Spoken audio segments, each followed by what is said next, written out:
வணக்கம். குரங்கு மனசு அப்படின்ற ஒரு படம் பார்த்தேன். இந்த படம் பார்த்தீங்கன்னா தியேட்டரில் எங்கேயுமே ரிலீஸ் பண்ணலை. நீங்கள் கேள்விப்படாத ஒரு பேராக கூட இருக்கலாம். இது யூடியூப்பில் மட்டும்தான் ரிலீஸ் பண்ணியிருக்காங்க, அதுவும் ஃப்ரீ வெர்ஷன். உங்கள் வீட்டில் ஃப்ரீ டைம் கிடைக்கிறப்ப இந்த படம் பார்த்தீங்கன்னா கண்டிப்பாக ஒரு என்டர்டெயின்மெண்ட்டுக்கு குறைச்சல் இல்லாத ஒரு படம், ஒர்த்தான ஒரு படம் அப்படின்னு சொல்லிட்டு ஆணித்தரமாக எழுதி சொல்ல முடியும். இந்த படம் எடுத்து இவங்க ஒரு 2 வருடமாக தியேட்டரில் ரிலீஸ் பண்ணலாம்னு சொல்லிட்டு ட்ரை பண்ணியிருக்காங்க. சான்ஸ் கிடைக்காம ஒரு விரக்தியின் உச்சியில் இந்த படத்தை யூடியூப்லேயே ஃப்ரீயாகவே அப்லோட் பண்ணிட்டாங்க. இந்த படம் பார்க்குறப்ப எனக்கு என்ன தோணுச்சுன்னா, ஏன் இந்த மாதிரி ஒரு நல்ல ஒரு படத்துக்கு தியேட்டர் கிடைக்கல அப்படின்றது தான் ஒரு மிகப்பெரிய ஒரு வருத்தம். படம் பார்த்தீங்கன்னா ஒரு 1.5 மணி நேரத்துக்கு உள்ளே இருக்க படம் தான். ஆனால் உங்களுக்கு அந்த என்டர்டெயின்மெண்ட் ஒரு 1.5 மணி நேரம் உங்களை நல்லா மனது மகிழ சிரித்து அனுப்பக்கூடிய ஒரு நல்ல ஒரு கண்டென்ட்டை வச்சு இந்த படம் கொடுத்துருக்காங்க. இதற்கு ஏன் தியேட்டரில் கொடுக்கல அப்படின்றது ஒரு பெரிய ஒரு மனசுக்கு ஒரு வருத்தமான ஒரு நிகழ்ச்சி தான் நினைக்கிறேன்.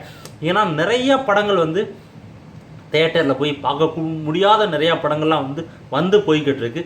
ஒரு நல்ல ஒரு கண்டென்ட்டை வச்சு நல்ல ஒரு காமெடியை ஒரு ஜேர்னலை வச்சு ஒரு படத்தை எடுத்து தியேட்டருக்கு வராமல் இப்படி யூடியூப்பில் மட்டும் போகிறப்ப அந்த ஒரு படத்தை மேக் பண்ண ஒரு டைரக்டருக்கு எவ்வளோ ஒரு மனவலி இருக்கும் அப்படின்றது எனக்கு புரியுது.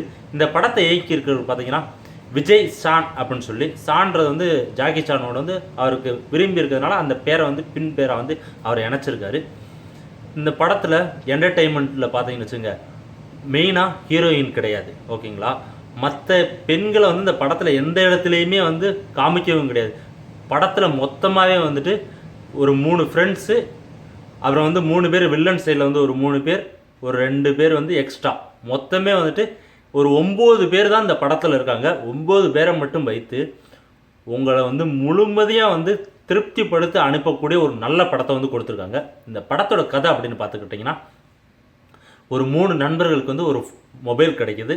அந்த மொபைலில் வச்சுட்டு அவங்க எப்படி பிரச்சனையில் மாட்டுறாங்க, அதுலேருந்து எப்படி வெளியில் வர்றாங்க அப்படின்றது தான் குரங்கு மனசு அப்படின்னு வச்சுருக்காங்க. குரங்கு மனசுனால் மனசு எப்போயும் அலைபாய்ஞ்சிக்கிட்டே இருக்கும். இந்த பணம் அப்படின்னு வர்றப்போ எப்படி அவங்களோட மனசு அலைபாய்ஞ்சு இப்படி பிரச்சனையில் மாட்டுறாங்க, அதுலேருந்து எப்படி ரிலீஸ் ஆகி வர்றாங்க அப்படின்றத முழுநீள காமெடியை வச்சு கலந்து கொடுத்துருக்காங்க. காமெடின்னு பார்த்தீங்கன்னு வச்சுங்க, அது எக்ஸ்ட்ரா ஃபிட் பண்ண காமெடி கிடையாது. படத்தோட படமாகவே இந்த காமெடி ட்ராவல் பண்ணியிருக்கு. டைலாக்காக இருக்கட்டும், அவங்க பேசிக்கிட்டு இருக்க ஒரு சின்ன சின்ன ஒரு விஷயங்கள் கூட ஒரு காமெடியை வச்சு ட்ரை பண்ணியிருக்காங்க. அதே போல் அந்த இவங்க 3 ஃப்ரெண்ட்ஸோட இன்னும் 3 பேர் வருவாங்க. அந்த 3 பேரோட காமெடியும் பார்த்தீங்கன்னா எல்லாருமே அவங்களோட பங்கை திருப்தியாக பண்ணி நல்லபடியாக நடிக்கணும் அப்படின்னு சொல்லிட்டு நடித்து கொடுத்தது நம்ம படத்தை பார்க்குறப்ப தெரியுது. அதுவும் அந்த பைக் தள்ளி விடுறதுக்கு ஒரு ஃப்ரெண்டு கேரக்டர் வருவா. அப்படி அதெல்லாம் பார்த்தீங்கன்னா ஒரு 5 நிமிஷம் தான் அந்த கேரக்டர் இருக்கும். அந்த 5 நிமிஷம் நானும் அப்படி சிரித்து எனக்கு வயிறு வலிச்சிட்டு அளவுக்கு சிரிக்க வச்சுருந்தாங்க. அந்த அளவுக்கு இந்த படம் ஒரு ஒர்த்தான படம். எப்படி இந்த படத்துக்கு எனக்கு இன்னும் என்னால் ஜீரணிக்க முடியல, தியேட்டர் ரைட்ஸ் கிடைக்கல அப்படின்னு சொல்லிட்டு. அதே போல் இந்த படத்தில் நெகட்டிவ்ஸ் நீங்கள் பார்த்தீங்கன்னா இருக்குது. கேமராஸ் இதெல்லாம் பார்த்தீங்கன்னா அவங்க ஒரு இண்டிபெண்ட் ஃபில்ம் மேக்கராக பெரிய ஒரு ப்ரொடக்ஷன் வேல்யூ இல்லாமல் எடுத்திருக்காங்க.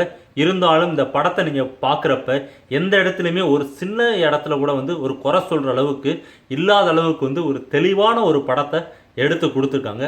கண்டிப்பாக இது மாதிரி ஒரு ஃபிலிம் மேக்கரை நீங்கள் சப்போர்ட் பண்ணணும்.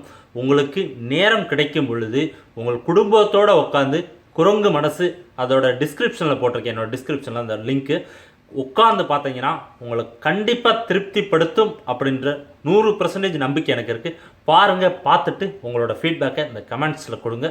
கண்டிப்பாக என்ஜாய் பண்ணுவீங்க. என்னோட இந்த விமர்சனம் பிடிச்சிருந்துச்சுன்னா சப்ஸ்கிரைப் பண்ணுங்கள், உங்கள் நண்பர்களெலாம் ஷேர் பண்ணுங்கள். நன்றி.